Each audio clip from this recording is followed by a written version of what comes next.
Hello' guys welcome back to my YouTube channel.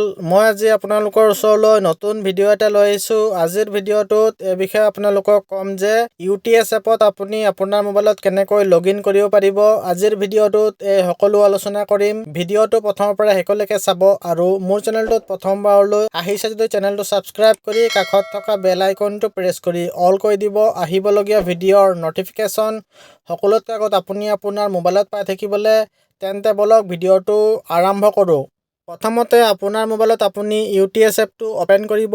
UTS এপটো open কৰা হোৱাৰ পাছত আপোনাৰ মোবাইলত এনেকুৱা UTS এপটো অ'পেন হৈ যাব। তাৰপাছত আপুনি ওপৰত চাবলৈ পাইছে লগ ইনৰ অপশ্যনটো দিয়া আছে, আপুনি লগ ইনত ক্লিক কৰিব। লগ ইনত ক্লিক কৰাৰ পাছত ইয়াত চাবলৈ পাইছে লগ ইন দিয়া আছে, মানে ইয়াত পাছৱৰ্ড আৰু OTP দি পেলাই মানে আপুনি লগ ইন কৰিব পাৰিব। প্ৰথমটোত হ'লে পাছৱৰ্ডটোত হ'লে মোবাইল নম্বৰ টাইপ কৰিব লাগিব, তাৰ তলত পাছৱৰ্ডটো টাইপ কৰিব লাগিব, তাৰ তলত ৰিমেম্বাৰ পাছৱৰ্ড দিয়া আছে, ইয়াত এটা টিক মাৰ্ক এটা দিব লাগিব। তাৰপাছত আপুনি লগ ইনত ক্লিক কৰিব পাৰিব, তাৰপাছত আপুনি লগ ইন কৰিব পাৰিব। মানে মই এতিয়া ইয়াত এইটো OTP দি পেলাই লগ ইন কৰিম, যিহেতু এতিয়া ছাইডত চাবলৈ পাইছে পাছৱৰ্ডৰ ছাইডত OTP দি আছে। আপুনি OTPত ক্লিক কৰিব। OTPত ক্লিক কৰাৰ পাছত এনেকুৱা আপোনাৰ মোবাইলত অ'পেন হ'ব চাবলৈ পাইছে। ইয়াত মোবাইল নম্বৰটো এণ্টাৰ কৰিবলৈ আহি গৈছে, মোবাইল নম্বৰটো এণ্টাৰ কৰিব আৰু আপুনি জেনেৰেট OTPত ক্লিক কৰিব।